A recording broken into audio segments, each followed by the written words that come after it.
Hello viewers, welcome to Shakeela சமையல். இன்றைக்கி நம்ம என்ன பார்க்க போகிறோன்னா சிக்கன் கேஷ்யூ கிரேவி. இதை எப்படி செய்யலான்னு பார்க்கலாமா? வாங்க பார்க்கலாம். முதல்ல ஸ்டவ் ஆன் பண்ணி கடாயை வச்சுட்டு அதில் எண்ணெய் ஊற்றிட்டு சோம்பு, பட்டை, லவங்கம் இது நல்லா பொரிஞ்ச உடனே வெங்காயத்தை போடுங்க. வெங்காயம் போட்டு நல்லா வதங்கணும். தேவைக்கேற்ப வெங்காயம் போடலாம். நான் இன்றைக்கி 2 பெரிய வெங்காயம் எடுத்துருக்கிறேன். சின்ன வெங்காயமாக இருந்தால் 4 வெங்காயம் எடுத்துக்கோங்க. வெங்காயம் நல்லா வதங்கணும். ஆனியன் நல்லா வதங்கின உடனே அது கண்ணாடி பதத்துக்கு வரும் வரைக்கும் நம்ம வதக்கிடணும். நான் இப்போ வதக்கிட்டு தான் இருக்கிறேன். அது நல்லா வதங்கினதுக்கப்புறமா நம்ம தக்காளி ஆட் பண்ணணும். தக்காளி நான் இன்றைக்கி 4 தக்காளி எடுத்துருக்கிறேன். பெரிய தக்காளின்றதுனால 4 தக்காளி. இந்த ஸ்டேஜில் நீங்கள் பச்சை மிளகா கூட ஆட் பண்ணிக்கலாம். வெங்காயம் வதங்கின உடனே பச்சை மிளகா ஆட் பண்ணி கூட காரத்துக்கு ஏற்ப நீங்கள் யூஸ் பண்ணிக்கலாம். நான் அது நான் ஸ்கிப் பண்ணிட்டேன். தக்காளி வதங்கிறதுக்காக உப்பு, மஞ்சத்தூள் 1 ஸ்பூன் போட்டுக்கோங்க. உப்பு நல்லா தூவி விடுங்க. அதுக்கப்புறமா மஞ்சத்தூள் 1 ஸ்பூன், நெக்ஸ்ட் மிளகாத்தூள். தக்காளி நல்லா வதங்கட்டும். வதங்கணும். நல்லா மூடி போட்டு தண்ணி வர வரைக்கும் நல்லா வதக்கி விடுங்க. தக்காளி நல்லா ஜூஸ் இறங்கணும். நெக்ஸ்ட் நான் 1 கிலோ சிக்கன் எடுத்துருக்கிறேன் இன்றைக்கி. அது நல்லா கழுவி வாஷ் பண்ணி மஞ்சத்தூள் போட்டு வச்சுருக்கிறேன். அந்த சிக்கனை தான் நான் இப்போது போடுறேன்.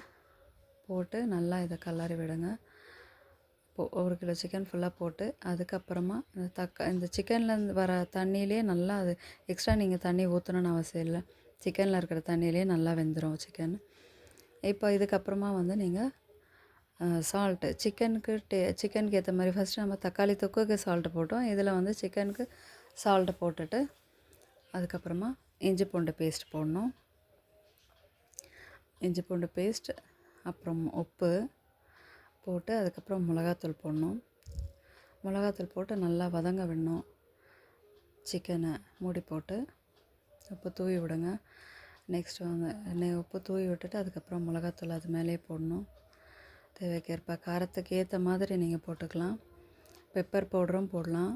நான் அதை ஸ்கிப் பண்ணிட்டேன். மூடி விட்டுட்டு வதங்கட்டும். அதுக்கப்புறமா கேஷ்யூ நட்ஸ் ஒரு 12 இருக்கணும். ஓகே, சோம்பு, உடச்ச கேஷ்யூ நட்ஸ் கிரேவி பண்ணிவிட்டு நல்லா கிரைண்ட் பண்ணிவிட்டு அந்த கிரைண்ட் மிக்ஸிங்கை அது மேலே அப்படியே ரவுண்டாக தூவி விடுங்க பரவலாக. அதுக்கப்புறமா நல்லா கலரி விடுங்க. அதுக்கப்புறம் மேலே கொத்தமல்லி தூவிடுங்க. ப்ரொசீஜர் முடிஞ்சிடுச்சு ஆல்மோஸ்ட். கலரி விட்டுட்டு நல்லா அந்த டெக்ஸ்சர் ஃபுல்லாக அரவுண்ட் எல்லாமே நல்லா அப்ளை ஆகணும். அது நல்லா உள்ள டேஸ்ட் இறங்கணும்.